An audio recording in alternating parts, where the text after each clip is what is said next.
It was going to be started tonight having to do with man is divided up into two ways. And how many times have we even mentioned here the danger in making such a spurious comment, as well-founded as it may seem to be, and as often as it's been used, and it's been used as far back as you can find writing. It is right at the heart of all religion, of course, but always saying man can be divided up into those who believe in religion and those who don't. Or I guess maybe the first one, somewhere it said, man can be divided into two types. Those who enjoy holding papyrus in their hands with scribbling on it, and those who don't. And you go. And so there would seem to be a validity to it. And yet, as you know, we have covered from several different angles, and almost constantly, every time it's brought up here, I also bring it up like, this is not actually true, and you cannot divide up life like that. That it's really spurious, if not specious. That it can appear to be correct, but it's not, and you're just limiting yourself, and etc. And surely, even on your own, that you've seen some of that there is certain kinds of limitations, certain kind of constraints, something smells funny, in general. Of course, everyone can take an example. If we say, well, humanity can be divided up into Christians and atheists. If you happen to be Jewish or Muslim, you might go, oh, come on, see. And it seems impertinent. I mean, it seems on the surface to be incorrect, if not moot or spurious. But if you get good at all, beyond those kinds of examples against which you would already mechanically rail, you should by now have some whiff of an odor about the whole prospect, even if you had no particular interest in it, and even if you had no immediate reaction to resist it, such as that the example seems to be far afield. That is, all of humanity can be divided up into Christians or atheists, non-believers, and you happen to be Buddhist, and you say, well, you missed the whole point. So in general, there should be, to most alert noses, mental noses, some sort of odor to it. And yet, there is more that could be considered. The dividing up into two classes at one very basic level, it could be considered inescapable on the basis of polarized energy. Running things in a three-dimensional world. We've been through that from all sorts of angles. But there's also another way that you could consider it. Like in biology, they refer to the splitting of plants and trees, the branching out, bifurcation.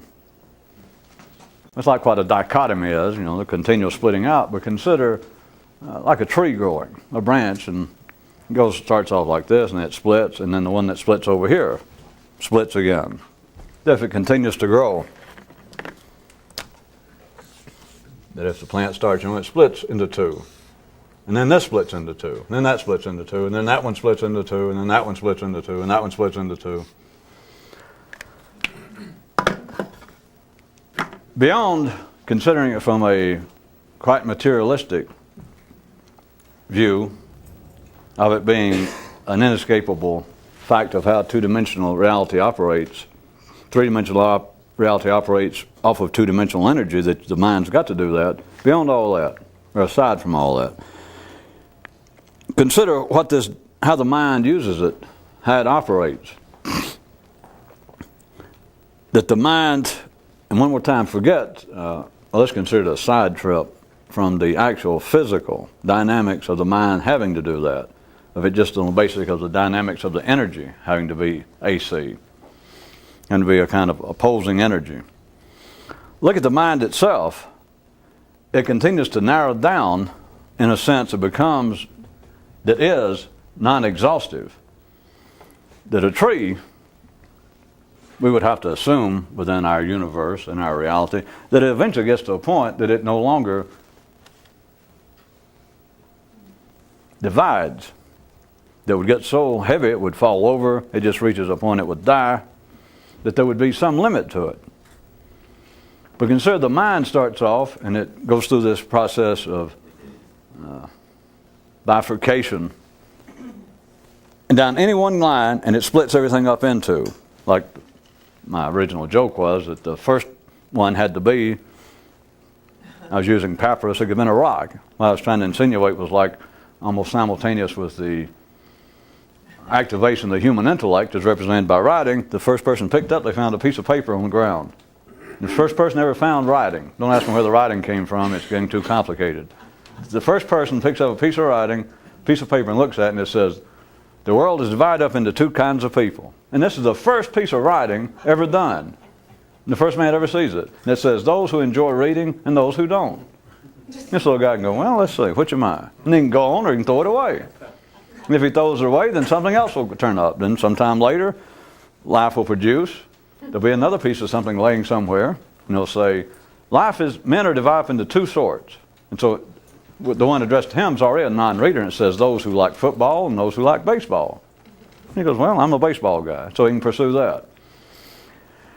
In the sense of the bifurcation that goes on biologically, let's say, with a plant.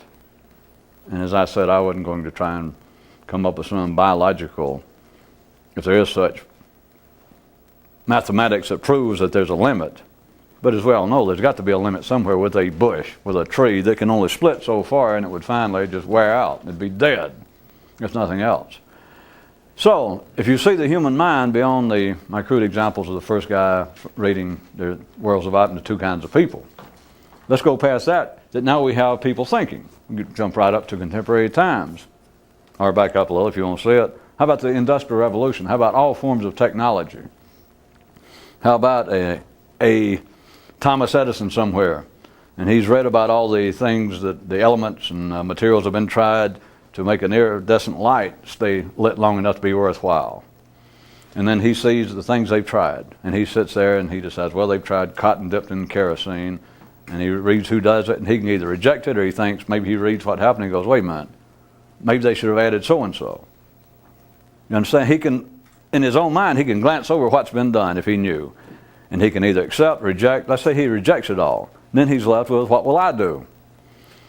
All inventions, all discoveries, all technology, everything that man has done in the intellectual world operates on that basis, from that kind of intellectual, kind of neural bifurcation that you keep narrowing down. Now they can make it sound fancier, and a man can say, well, I have 12 years of study for my degree, and I have 10 additional years in R&D at a famous laboratory, and so we're a bit scientific about what we do. They can say that, but it is that kind of continual bifurcation of, well, you try this and it doesn't work, and it's obvious. Nobody analyzes this way. If they try something that doesn't work, whatever the aim is, that we are trying to get a transistor to do such and such, something new. And so they try it and it doesn't work, whatever new thing they tried to do, or trying to get a computer to do so and so, and they wire it up and it doesn't do it, then they discount that. I mean, that's obvious. That's child's play, so to speak. They press on, they keep narrowing it down the field until they get to where they want, till they get the result desired. I mean, that's just obvious. You do it yourself, if trying to figure out how to do your taxes, trying to figure out how to keep a shelf up when the sheetrock is mildewed. Whatever it is, you look at something, you may try to do it intellectually, and then you may physically have to try it. And if you try one thing that doesn't work, then only an idiot retries that. Then you discount that and you say, all right, now what? And you keep, in a sense, narrowing down that kind of dichotomous reality. It would seem, if we talk about one example, it's not seem, if we talk about one example, if the point was to get up whatever your goal was, to try and do something, to get a shelf up in a place with a moldy, wet sheetrock. No studs, no all. I don't know. Anything you want to think about. Whatever that immediate goal was, are these people in a laboratory doing something apparently more scientific, even really scientific, trying to come up with a cure, an absolute cure for Gruber's syndrome. Somebody finally comes up with a vaccine that just cures it, then that's the end of it. Nobody, the people who did it especially, once they can cure it and they prove it to themselves, then they're not going to say, well, let's work on that some more. I mean, you cured it. We now have a vaccine, you give it to somebody, and no matter, you can try to tickle them, you can try to trick them and hypnotize them, and they will not get Gruber syndrome once they have that vaccine. So any sane person, scientist or otherwise, they abandon now. It's like, well, now on to the next problem. And on that basis, you understand, on those kind of local example, then you would be within your rights if I said, well, in that case, not just locally and not just with specific examples, but somewhere along the line, running through this process of bifurcation, and in a sense narrowing down, taking the kind of example I did, that eventually the mind's going to run out of things.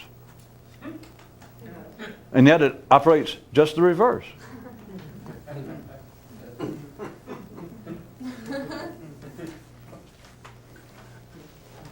I feel like it's my birthday. I didn't know. Well, I'm gonna do the Christian. I'm gonna do the right thing. I'm not gonna say anything else. Enough of you. Well, I can't resist saying this. Weird, huh? I was gonna do more, but not. That was too much. That was too good. Too many of you got it. A little more specific, and off on another sidetrack. Back to the local level, and that which would seem to be a bit more esoteric, or more apparently esoteric than putting up a wall or curing Gruber syndrome. How about the things of people trying to understand what life's about? Things to be considered spiritual or metaphysical matters. It would seem to operate on the same basis that whatever you were doing. If you're doing something intellectual, if you're trying to figure out an equation, you're trying to figure out one of the unsolvable heretofore mathematical questions. At any rate, things are not physical, intellectual, that you could be speculating, you could even be playing those kind of, scientific what-if games in your own brain if you were a cosmologist trying to think, what would a black hole do if it got real close, to a banker? In other words, you're doing something intellectual as opposed to actually trying to come up with a vaccine for Gruber syndrome or to get up a usable shelf into moldy sheetrock that has no studs in the wall. Trying to do something that is non-physical, then you would think that you would be in the same position, that you would narrow down, that you would run down intellectually one road, and you would think, well, maybe, or yes or no. If you're trying to think, is there a God? Or is there justice in the world? Can man recognize justice? What's the meaning of life? Whatever it is, and you can go, well, what's the meaning of life?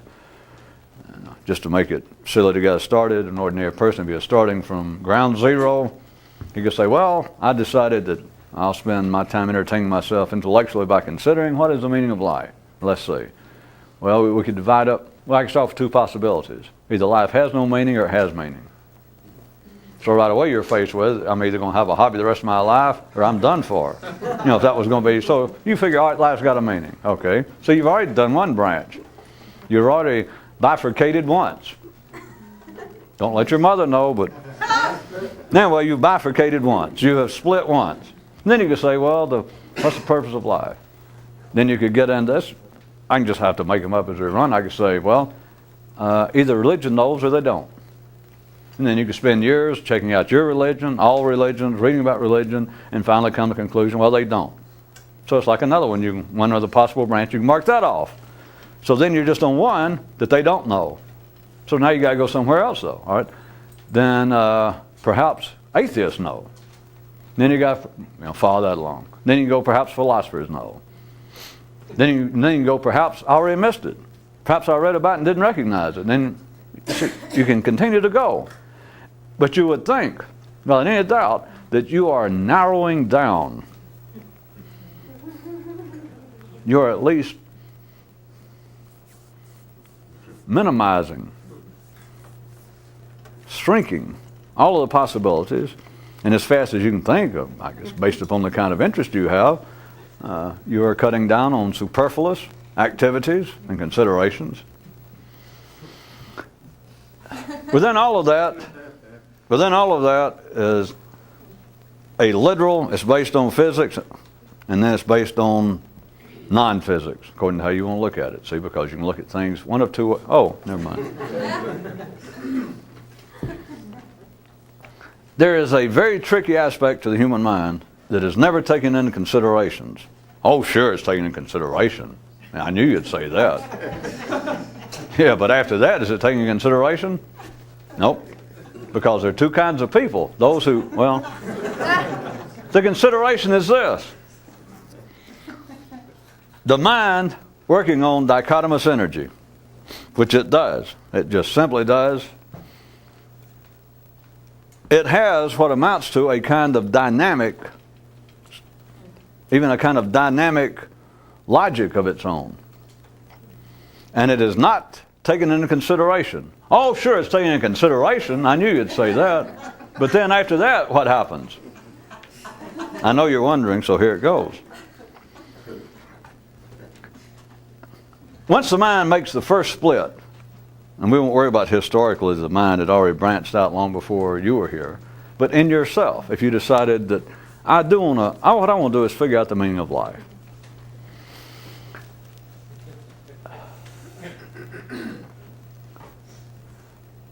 Once you take the first branch, wherever you're headed, and it splits, and you may think, as you're supposed to, that the first step is of extreme importance, and it may prove that you're on the right track if you decided, let's go back to this one, that you want to know what the meaning of life is. Let's say that you have some background, you're not absolutely starting from zero, and so you think, all right, I am actually going to spend time now. For whatever reason I have the opportunity in life, my interest is now greater than ever. What is the meaning of life? And although you do not analyze it this way, the mind would immediately start making choices. It would start operating on the basis of cutting one of the dichotomies, one of the possible choices, and it's running constantly, branching out two, and then two from here and two from here, that you might go, all right, ordinary, maybe I'll go to church. And it happens so fast you don't even stop and think about it, but it might cross your mind, all right, for me, think about what's the purpose of life. And it might just strike you like, well, and it won't do much good for me to try and put into words the way thoughts work, but you're supposed to know. But now it just maybe strike through your mind some priest you knew, some rabbi you knew, something you'd seen, and it distracts you about church and the whole thing about the purpose of life, and the whole world more or less says that that's religion's job, and so that goes boom, and you immediately discount it for whatever reason, right or wrong. No. So there you have already made a choice. And you look off and you think something else like, well, maybe I'll go find a guru, or maybe I'll go back to school, maybe I'll study psychology. And then you may discount that, and it's all may be going like this. And if we jumped in, if I could jump into your mind's operation right at that time and stop it and say, well, you've made the decision to really apply yourself to seeking what's the meaning of life 30 seconds ago. I was there, I saw it, and you go, yeah. And since then, you have actually covered some ground. You've discounted religion. You've discounted psychology, going back to school. You've discounted, yeah. And so I would say, well, although it may appear to be of no significance, that is, it hasn't really given you any information, but in a sense, you've already made progress in 30 seconds. And you would go, yeah. I mean, that would be sane. No, it would be sane. That's not funny yet. And it gets even less funnier. If I said, well, at least you're getting somewhere. Because it may to you have been the obvious, well, I will not go back to organized religion, I'm not going to school, or I don't want to go to school, whatever the reason. And so you might think, well, those are fairly obvious from my view, but still your mind did them, so it had some pertinence to you. You had to do it, even if you say, well, I knew that. You can't just go, well, I knew that, because in a sense you didn't know that until you thought it. As soon as you thought it, as soon as the picture ran through of a rabbi or a priest or somebody in church somewhere saying the meaning of life, and you just immediately discounted it. No. You didn't actually know it until you did it. So in that sense, if I said, well, you've made some progress in the first 30 seconds because you've already discounted many things. You've already made certain choices in this kind of continual intellectual bifurcation Just continue splitting out all the possibilities. You go, well, okay, I have. And in that sense, you have. In the two-dimensional or even three-dimensional world of sequence, you have made some progress. Because you've gone from the original trunk off, and you've already bypassed handfuls of splits and choices that you consider irrelevant. We're still not speaking whether they're objectively irrelevant, if they're such, but as far as you're concerned, no, that's not what I'm going to do. So in a sense, it's good that you've done that, because at least you will not go back and waste your time doing that. You personally, because you already decided, no, not that. And so if you decided that, even if church had the religion, or the philosophy department, then at LSU, you wouldn't get it. If you already decided no, then what's the sense in going there? You're not going to hear it, even if they knew the secret. So you've made some progress, right? Well, would you wait a minute?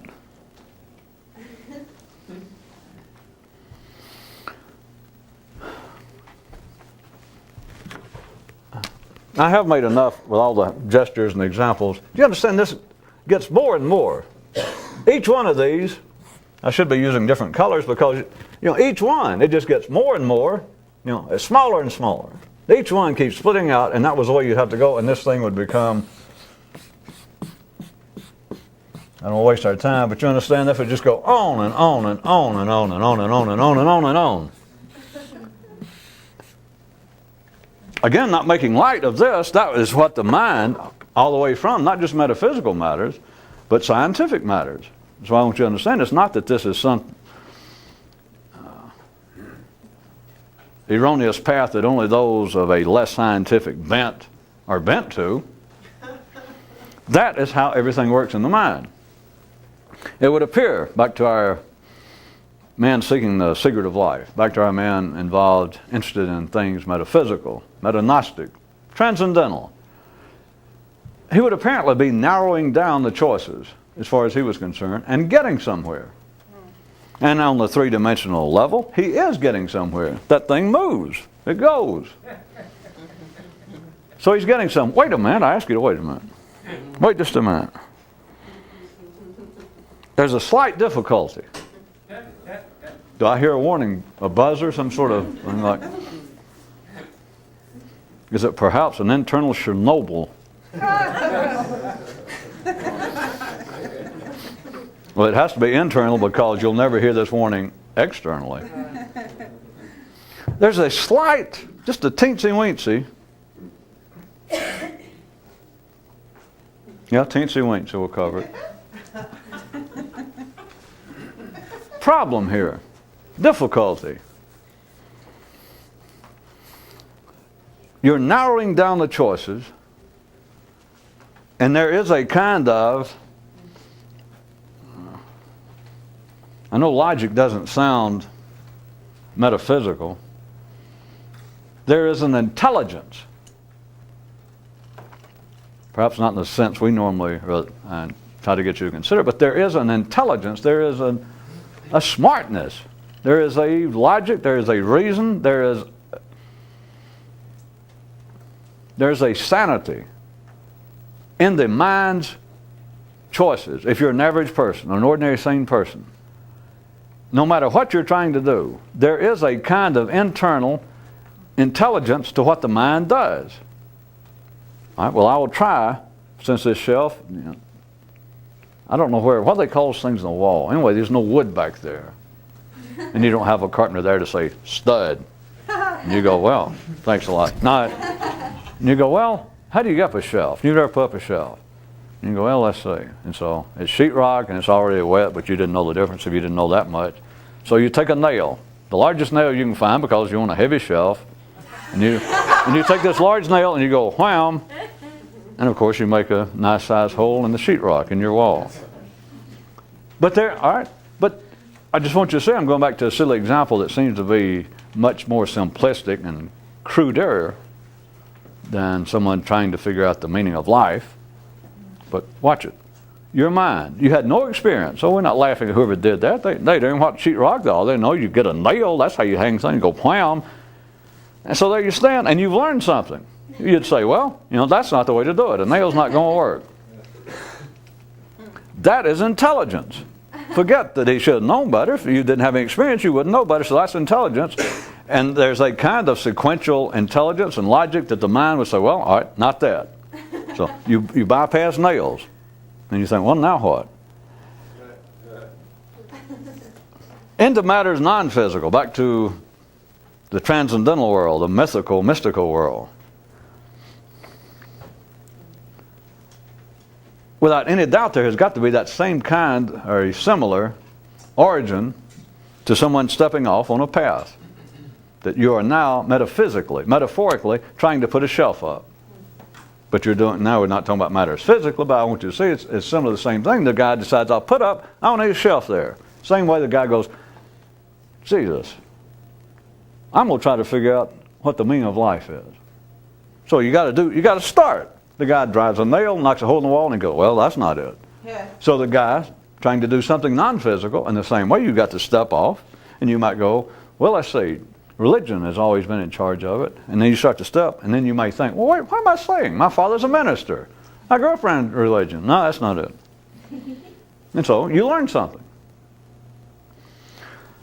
There is a teensy-weensy problem here.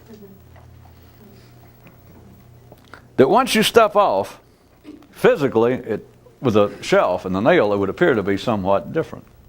It seems to be of less consequence, but watch it. Once you step off and you begin to narrow down, but in the same way that there is reason, as far as you're concerned, and you're correct. There is reason, there is logic, there is intelligence in the things that you do not pursue, such as, well, I will not go to church. I'm not going to pursue religion because as far as I'm concerned, that's not it. Then there is a reason, there's an intelligence to your mind doing that if you're just an ordinary person, just an average person. And we're not talking about right or wrong, there is an internal intelligence to what you're doing. For you personally. Except for this teensy-weensy problem.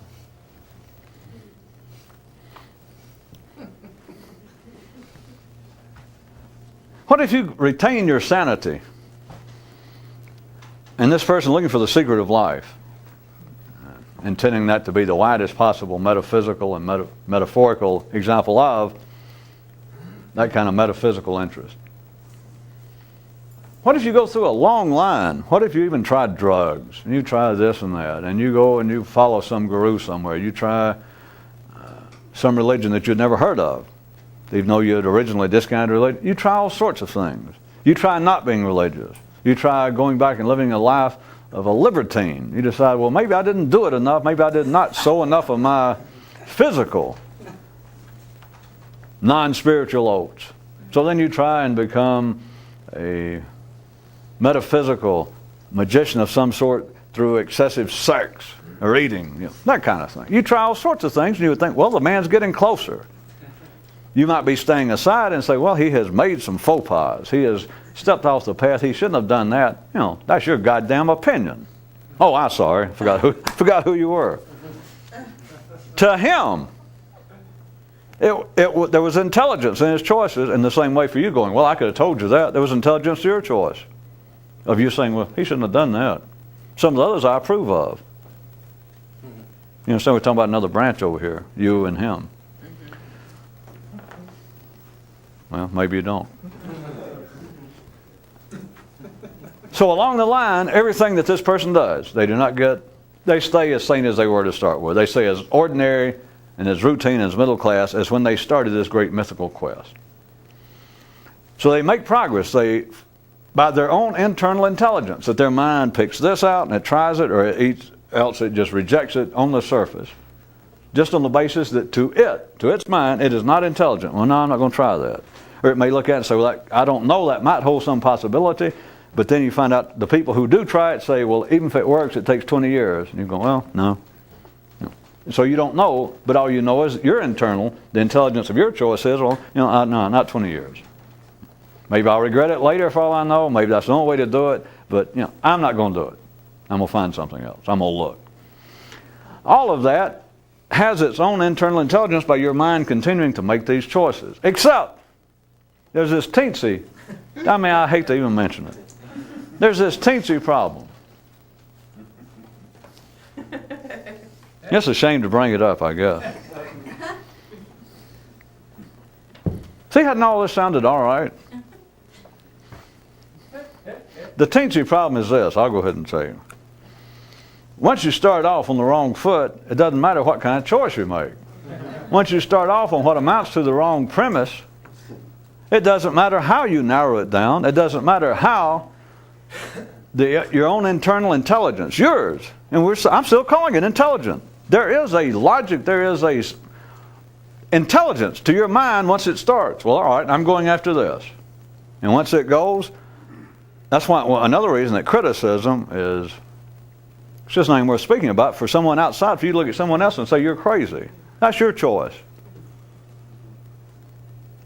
That's your mistake. That's your dance. To say that to anybody. Well, unless, of course, they're running across your foot or doing something, but we're not talking about that. If you look at somebody else that says, I believe that what we should do is, by God, get a majority of fascists in the U.S. Congress. That would set us on the right track. And you think, well, you idiot. You can say you're crazy. There was some internal intelligence to his choice. And it was the same kind of choice. And it was, as far as you're concerned, there was an intelligence to your choice of going, are you crazy?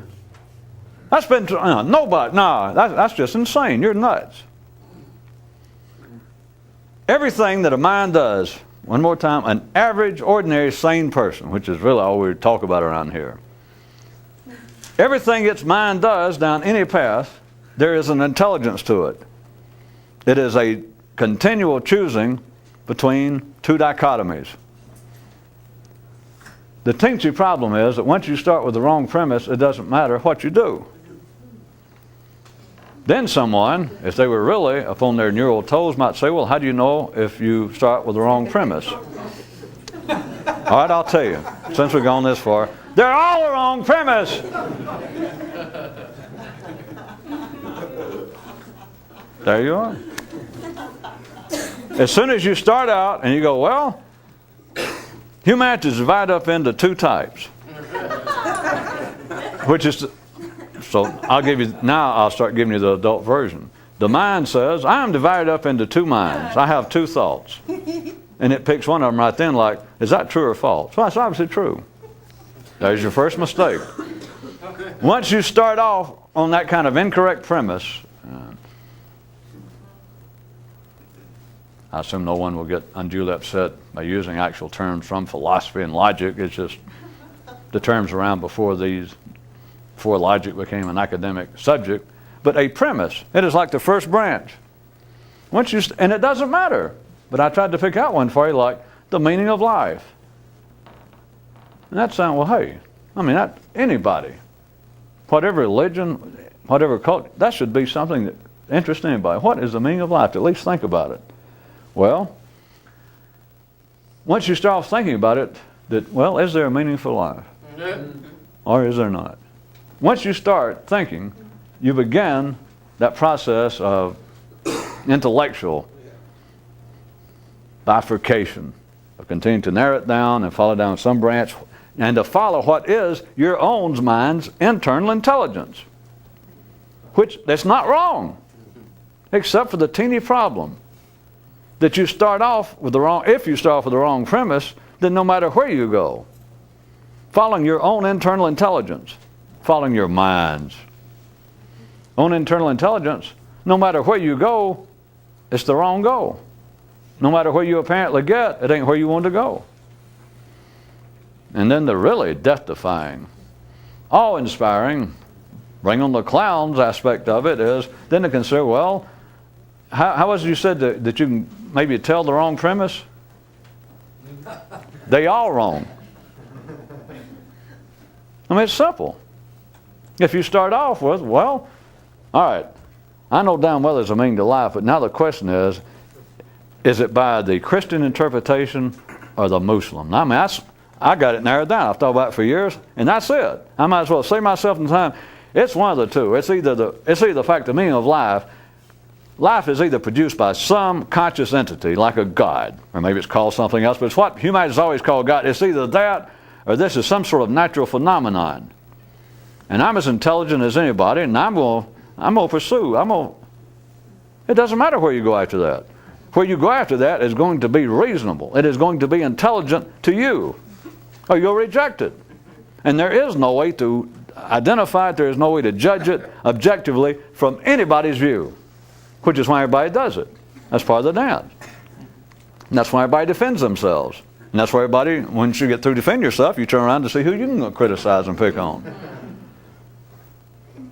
Well, you surely see, if I didn't lay on it enough, if you start off trying to do an equation, and you thought, well, what I'm trying to get is such and such answer. What I'm trying to do is figure out such and such problem. And you start off in the problem itself. You're seeking the solution. And you start off in the problem itself. The original equation has an erroneous figure in it. Now you do understand you can follow through the logic of mathematics, which is, now we're talking about something, according to the human mind, is not open to interpretation. 2 plus 2 is 4. You can work on this thing the rest of your life, or for years. But you do understand if you start off with a flaw in the problem, in the original equation, or the numbers that, the info, the numbers, the material you have, that obviously, that everybody says, well, this has got to be it. We got to start from here to get over there. And there's an erroneous number, a spurious piece of information in there. I mean, everybody understands this now. You know that you can work forever. And all along the way, the equation continually, internally, is intelligent. Makes sense.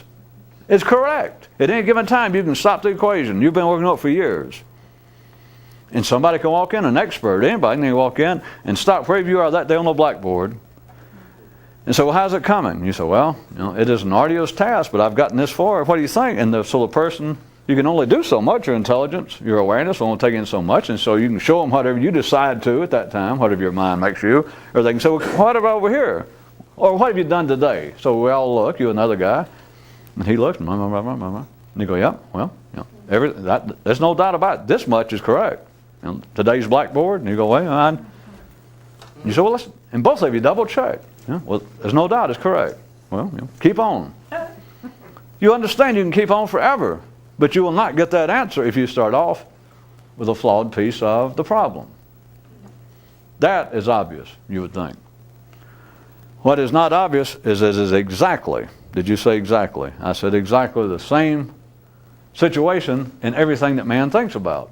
If it goes through the brain, it starts off with an erroneous piece of information, which is that everything is divided up into 2 possibilities. And the person can say, well, wait a minute, you don't know what the possibilities are that I had in mind. Doesn't matter. And then you go, well, it's got to matter. And you understand they got you forever. That is, the mind's got them.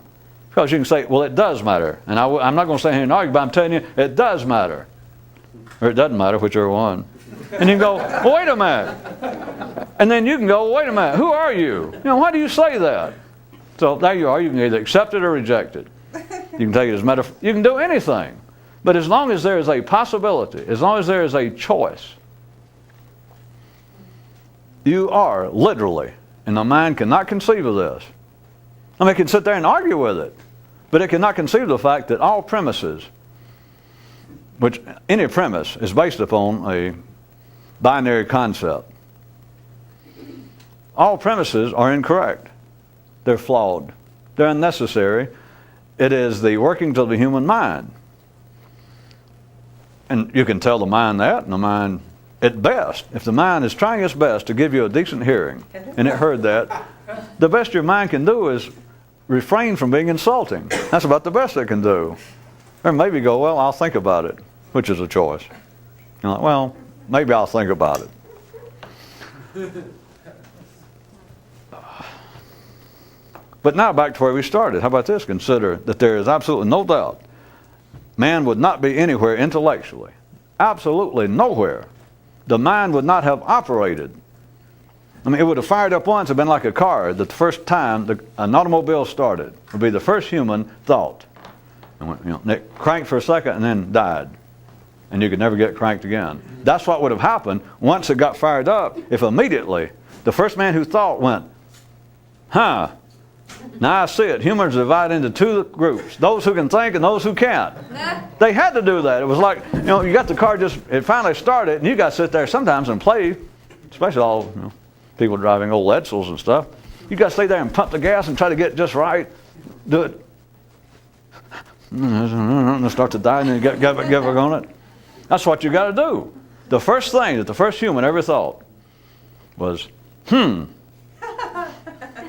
Thoughts divide up into two kinds of thought. It doesn't matter what, but that was the first thing the mind did. The mind went, this is weird. I bet you call this either thinking or something else. That's the first thing the mind did. And you could continue to look at it, as I've tried to suggest, that it is based upon the fuel running three-dimensional reality, but it is also the operations of the mind. It's not some mistake, because to the mind that is intelligence. At the ordinary level, it's intelligence. That's why it's so hard for... It's hard to start seeing life as it is and get anybody's interest, because if they can hear anything, the less you can say insofar as any criticism, which just about takes the fun out of life. Intellectual life to most people. Because what you've done is take away a choice. If you just say, well, there's nothing wrong with life. Well, the ordinary mind's going to go, is he serious or is that a metaphor? If you go, I heard that, I heard what you thought. No, it's not no damn metaphor. That's literally true. There's nothing wrong with life. And your mind goes, God, is he nuts or what? No, I'm not nuts. Listen to me. There's nothing wrong with life. And you go, well, there's no doubt he's crazy. There has to be that choice. The mind would not work.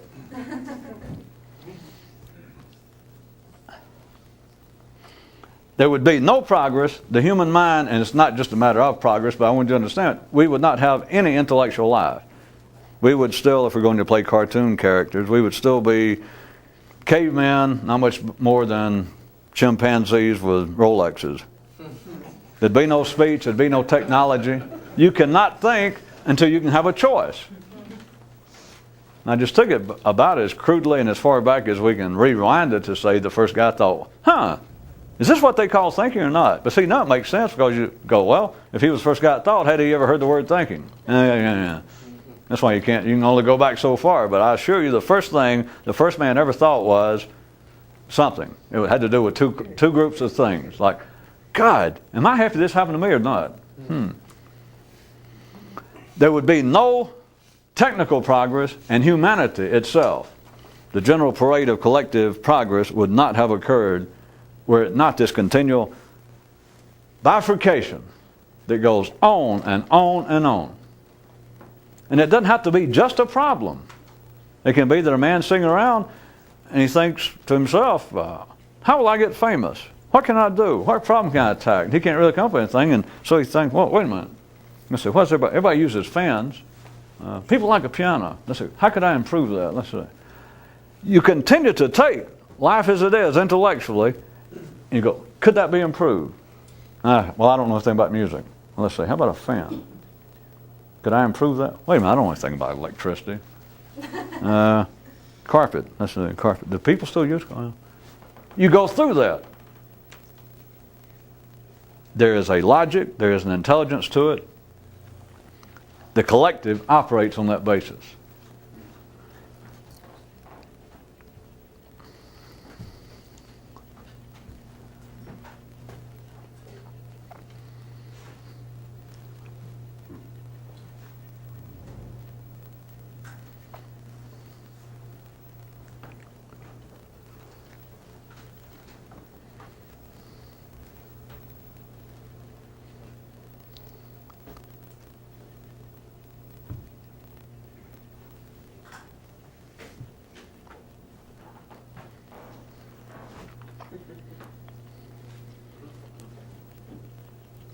Preceding minute was brought to you courtesy of one of two groups.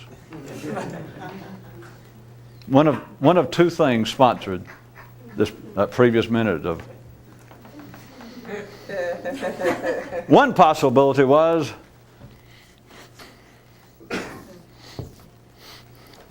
the body without the mind. That was their public service message for the night. The other one was the mind not operating in a bifurcational manner. In either case, you were not misled. Your ears did not fail you. I didn't say anything, which was supposed to represent no intelligence, no operational intelligence. I continued to walk, tried to look thoughtful. The body was still alive, and so the body obviously could have brought you that we could obviously, in a sense, still be alive. We could be cavemen, we could be chimpanzees with cheap, probably Rolex imitations if we were back at that level.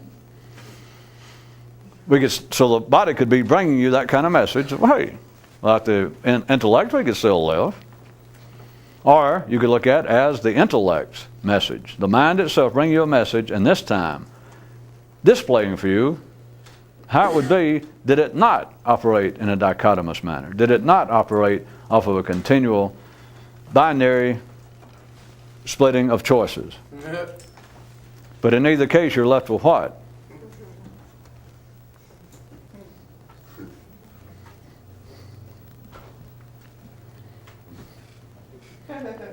Now, some of you find this of interest. How long could you put up with that? I mean, if you went to hear a lecture, the meaning of life explained tonight in 55 minutes. And so you go and you pay your money and you sit down, and for 55 minutes somebody comes out and goes,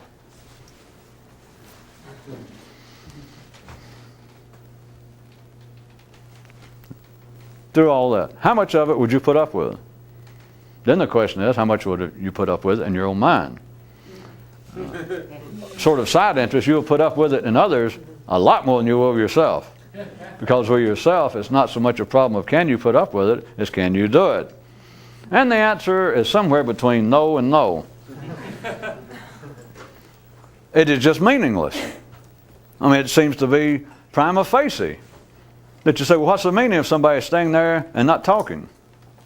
Well, now, if I didn't give some preface, or whoever it was, or some explanation, it's obvious what it means. Nothing. I mean, unless the lecture was, $10 and watch a man pace for 55 minutes. And nobody's saying he's going to go in. But if it was listed as being something, and you went in for 55 minutes, somebody stood there, paced, or just sat there and said nothing. And so what? And later somebody said, what was the purpose of it? You'd say, there is no purpose. I don't know what the hell that meant.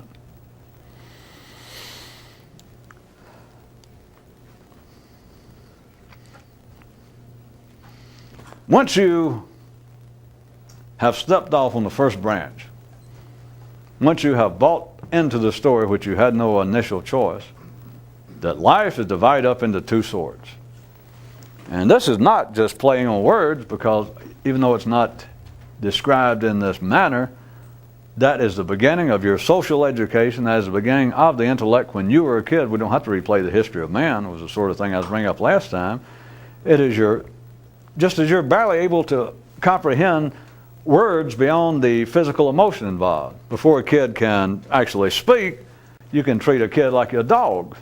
Well, probably not as good a result, but what you have to do if a kid keeps doing something, you kind of slap his hand. And you keep saying, no, no, no. And to begin with, he's no better than a dog. A dog doesn't know what no means. He just knows that you do that and no, and he gets a sound and that sort of thing. But then a kid begins to speak at all. And what is the first thing he's faced with? You're faced with the kind of choice that you say, no. That every time he takes food and go, brilliant. No. So you got your choice. Up here. Either do it and put up with no and maybe a hit again. But see, they try to quit hitting you. Sane people, sane parents. When you start learning to talk, then words are supposed to replace some of that. They go, no, so they don't have to hit you. So then you got your choice. Just as soon as you understand what words are, and it's not just a noise. No, do not throw food. So there you sit with your spoon and this good old lumpy oatmeal. I mean, how tempting, and you think, well, I can, flick it at the wall or not. And it is a choice. As soon as you can speak, as soon as you understand, you're immediately, that's the first thing you're faced with, is choice. Because now you understand what words are. You understand that no means you'll get hit. And you also understand, without them actually hitting you yet, you catch on that no means whatever you're about to do is don't do it. Now, let's assume that's the first word you understand is no. You got no metaphysical concept of what oatmeal on the wall or what it means. All it is, you got the spoon, you've been doing this for years, and being hit and hearing that noise, But now, finally, it registers on you that no. From across the room, your mother says, you pick up the spoon and you're about to do it, and she goes, no. And let's say it's the first real light bulb of intelligence in your brain. That, here you are, you're about to do it. And across the room, no. Not a physical hit. Nothing physical. It is now strictly mental. Up to this point. No! And you got a choice. You can either do it or not do it. That's what you're faced with immediately. Do you understand? That's what the mind is up to. It's not an error. It's not a mistake. That is the intelligence of the mind. That's its internal dynamics. That's the only way it ever gets going. That's the first thing. And it's the end thing with most people. That,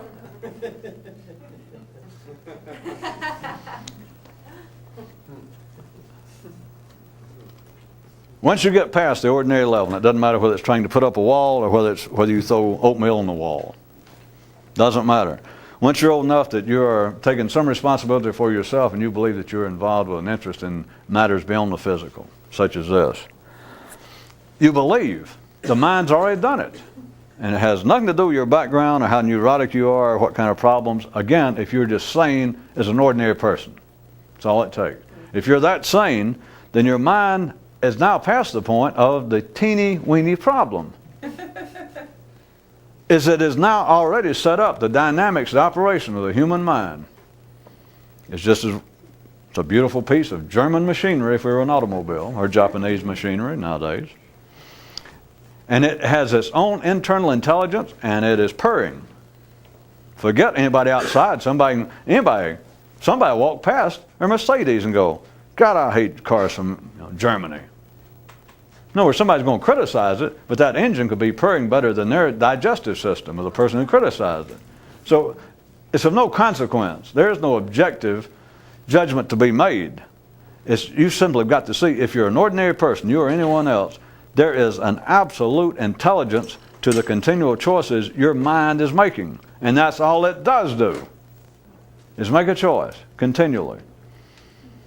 And you get into a matters that appear to be outside the mundane, trying to pursue the great mystical questions. It seems to be, without any analyzation, people assume, well, I'm on some higher track. Maybe I'm not there yet. A guy can say, well, I don't believe I'm as insightful as Buddha, and I do not believe that I've reached the same kind of level as such and such people in the past.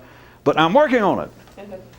I'm getting closer. I feel better. At least there's some of the insanities that I used to have, I no longer have. What could be more intelligent than that? And there's no criticism to be made other than that teeny weeny problem.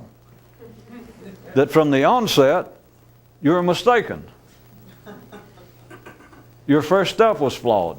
The first thought you had was flawed. And I hate to say flawed. I've gone all this time, not just tonight, but all this time about mistakes. And flawed's not even the word. I don't know why I like teensy-weensy problem. Think about it. That is that everything you've thought since your first thought, well, there's a teensy-weensy problem involved. Doesn't that, I kind of leave it at that instead of saying, well, you could be crude and do this and say everything you know is wrong, which years ago I said that, and now since then I've seen it in a fortune cookie, so you know. It wasn't actually that, to tell you the truth. It was some sort of ad for a metaphysical group in Nebraska or New York, I'm sure.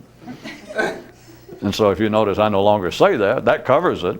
You just say, well, everything you know is wrong, and let go at that. But people then go, wait a minute, what do you mean by that? Did he mean that metaphorically? Did he mean everything? So rather than say that, just how about, no matter what you're doing, no matter what kind of intellectual, ordinary people would think spiritual, but intellectual pursuits, at least they're non-physical, pursuits you have, trying to chase the muses, the cosmic gods, the eternal truths. There's been an intelligence along everything you've done, no matter what you did, no matter what you're thinking now. There is literally an intelligence that is beyond any worthwhile criticism. No one is in a position in this universe to criticize the intelligence and the logic of the choices of what you've thought this far. It's just that there's this teensy little problem with it. Operationally, not only does that sound better, I was going to say operationally that's better than saying, well, everything you know is wrong. It's not like that, because you can still go back. How about the equation that you're working on, trying to get this great truth through this equation? You look at today and you look, and everything makes sense. You look at it right now, hey, all the numbers are right. You can call in an expert. You don't have to believe me. Me say, no. If you say, well, everything you know is wrong, you go, wait a minute, not everything. Here's where I am, look at this. And you look and you go, well, I was wrong, because that all makes sense. That is correct. Except for this teensy problem.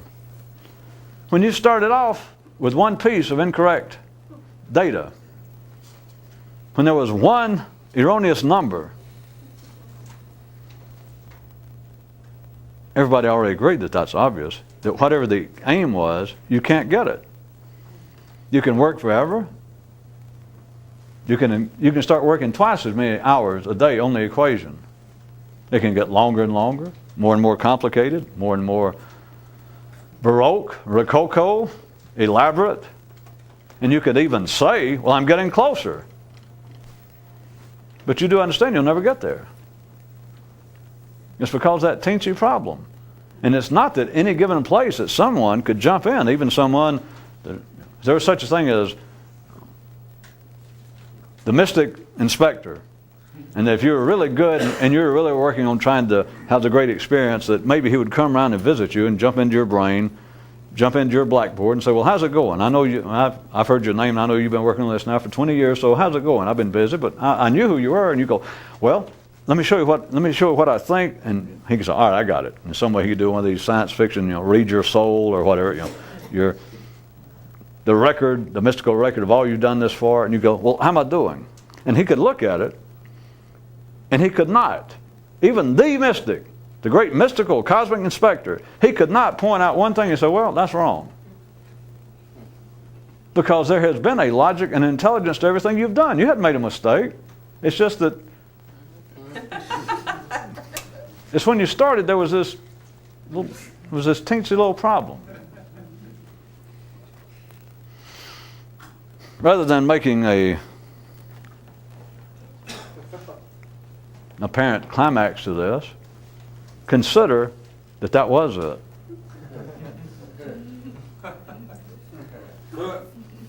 Or could I even suggest that it can be done other ways, but one more time, could I suggest that without putting a period or an exclamation point or announcing that this was the ending of tonight's song, to say that up until now was actually it already, because I was going to give you another version. If you understand that, if that doesn't explain everything that's happened to you up until now, it explains everything except that teensy-weensy bit, which I explained tonight when we started. You just weren't listening. So there it is. The song is complete. If you don't think so, then curse out Schubert, because I finished my symphony.